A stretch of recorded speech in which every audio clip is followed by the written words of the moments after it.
जब स्कूल के बच्चे बने टीचर, रोज की तरह होली क्रॉस स्कूल के बच्चे आज भी स्कूल पहुंच रहे थे। पर उनके चेहरे पर स्कूल जाने का तनाव नहीं बल्कि अलग तरह की उत्सुकता थी। आज उनके प्रिंसिपल बीना मैम ने उन्हें पूरी छूट दी थी। एक दिन पहले उन्होंने असेंबली में भाषण देते हुए कहा था, कल 14 नवंबर है यानी बाल दिवस। आप सब समझते हैं कि स्कूल में बहुत बंदिश होती है, आप अपने मन की नहीं कर सकते, पर कल आप लोगों को पूरी छूट है। न स्कूल ड्रेस का डर, न टीचर्स की डांट। कल हम सब कुछ अलग करेंगे। मुझे उम्मीद है यह अलग वाली बात आप लोगों को बहुत पसंद आएगी। अगले दिन सुबह सारे बच्चे असेंबली के लिए प्लेग्राउंड में इकट्ठे होने लगे। कुछ बच्चे जो काफी अमीर थे वे तो ब्रांडेड सामान की पूरी दुकान नजर आ रहे थे। धीरे धीरे सारा प्लेग्राउंड बच्चों से भर गया। रंग बिरंगी तितलियों की तरह सारे बच्चे इधर उधर भाग रहे थे, दोस्तों से मिल रहे थे। तभी घोषणा हुई कि प्रिंसिपल बीना मैम आ रही है। सारे बच्चे तुरंत अपनी अपनी क्लास की लाइन में आकर खड़े हो गए।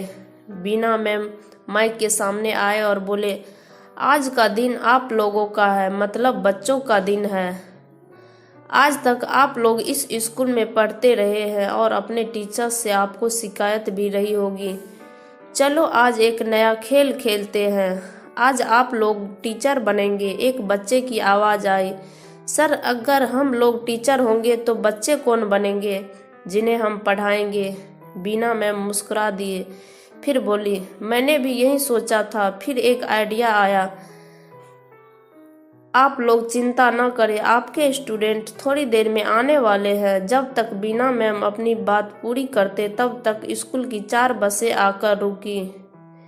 उनके गेट खुले तो उनमें से कुछ बच्चे उतरने लगे। हिंदी वाले सर के साथ क्लास मॉनिटर्स आगे बढ़े। उनके हाथ में टोकरियां थी जिनमें गुलाब के फूल थे। सर आगे बढ़कर एक एक करके सभी बच्चे की शर्ट पर गुलाब के फूल लगाने लगे। स्कूल के बच्चे की नजरें इन नए बच्चों पर से हट ही नहीं रही थी। सारे बच्चे गरीब लग रहे थे। किसी के पैर में पुराने जूते थे तो कोई चप्पल में था।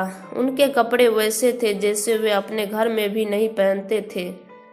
प्रिंसिपल मैम बच्चों को गौर से देख रही थी। उनके मन की बात वे समझ गए। उन्होंने बोलना शुरू किया, कुछ दिनों पहले मुझे एक अनाथालय में जाने का मौका मिला। वहाँ मैं उन बच्चों से मिला। ये वो बच्चे हैं जिनको आप लोगों की तरह माता पिता का प्यार नहीं मिला। इन्हें कोई सुबह स्कूल के लिए तैयार नहीं करता, कोई इनके लिए स्कूल का लंच पैक नहीं करता। ऐसा इसलिए क्योंकि ये स्कूल नहीं पाते हैं और अपने आश्रम में ही आने वाले टीचर्स से पढ़ते हैं।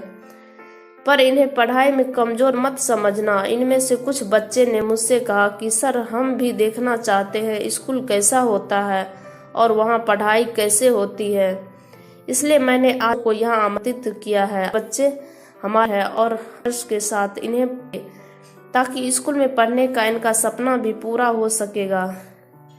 मैं बस आप सबसे यही चाहता हूँ कि अनाथालय से आए बच्चों को यह महसूस करा दो कि वे पराये नहीं, हमारे अपने हैं। बाल दिवस उन बच्चों के लिए भी महत्वपूर्ण है। इसके बाद असेंबली खत्म हो गई और बच्चे अपनी अपनी क्लास की ओर चल पड़े।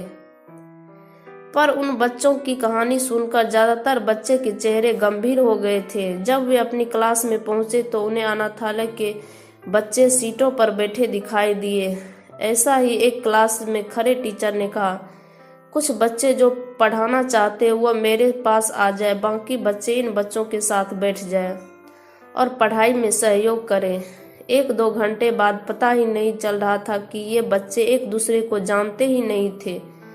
सब एक दूसरे से खुल गए थे, पढ़ाई में एक दूसरे का सहयोग कर रहे थे। पता नहीं कैसे स्कूल के बच्चों के मन में यह भावना आ गई कि अनाथालय के बच्चों को नहीं लगना चाहिए कि वे पराये हैं। लंच टाइम में स्कूल की तरफ से अनाथालय से आए बच्चों के लिए लंच आया, पर स्कूल के बच्चों ने अपना टिफिन भी उन बच्चों के साथ शेयर किया। ऐसे ही हंसते खेलते स्कूल का टाइम बीता और छुट्टी का समय आ गया। बच्चों को आदेश था कि छुट्टी से पहले फिर से सब प्लेग्राउंड में इकट्ठे होंगे। इस बार प्लेग्राउंड में सारे बच्चे एक साथ आए। स्कूल के बच्चे ये देखकर चौंक गए कि उनके माता पिता को भी प्रिंसिपल मैम ने बुला रखी थी। मैम ने बच्चों को देखकर पूछा, बोलो बच्चों, आज का दिन कैसा लगा? बहुत बढ़िया मैम, इन बच्चों के साथ बहुत मजा आया। राघव, जो एक बहुत बड़े बिजनेसमैन का बेटा था, वो आगे बढ़कर बोला। और आप लोगों को कैसा लगा हमारा स्कूल? अब मैम ने अनाथालय से आए बच्चों से पूछा। मैम, हमारा सपना पूरा हो गया। स्कूल में पढ़ने में बड़ा मजा आया। काश हम रोज ऐसे पढ़ पाते। कहते कहते अनाथालय से आया अमित रो पड़ा। तुम्हारा सपना जरूर पूरा होगा, मुस्कुराते हुए प्रिंसिपल मैम बोली। मैंने अपने मैनेजमेंट से बात कर ली है। अब से हमारे स्कूल में दोपहर बाद आप लोगों के लिए अलग से स्पेशल क्लास हुआ करेगी। आप लोग यहाँ पढ़ेंगे और आगे बढ़ेंगे। हुर्रे! राघव खुशी से चिल्ला पड़ा। वह भूल गया कि वह स्कूल में और वह भी प्रिंसिपल मैम के सामने है। सारा मैदान प्रिंसिपल मैम की घोषणा के बाद तालियों की गड़गड़ाहट से गूंज उठा। सारे बच्चे अपने माता पिता के पास गए और उनसे कुछ बातें करने लगे। उनकी बात सुनकर वे मुस्कुराए और उनका सिर हाँ में हिलने लगा। बस फिर क्या था, देखते ही देखते मैदान में अजीब सा नजारा दिखाई देने लगा। स्कूल के लड़कों में से किसी ने अपनी शर्ट उतारी और किसी ने अपनी टी शर्ट। उन्होंने अपनी शर्ट और टी शर्ट अनाथालय से आए बच्चों को जबरदस्ती पहना दी। यह सारा नजारा देखकर उनके माता बिना न रह सके। प्रिंसिपल मैम के चेहरे पर भी संतोष की मुस्कान थी। बाल दिवस पर जो बात वो अपने बच्चों को सिखाना चाहते थे, वह उन्होंने अच्छे से सीख ली थी।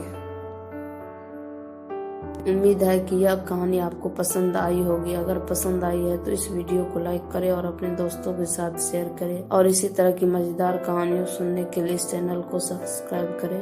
धन्यवाद।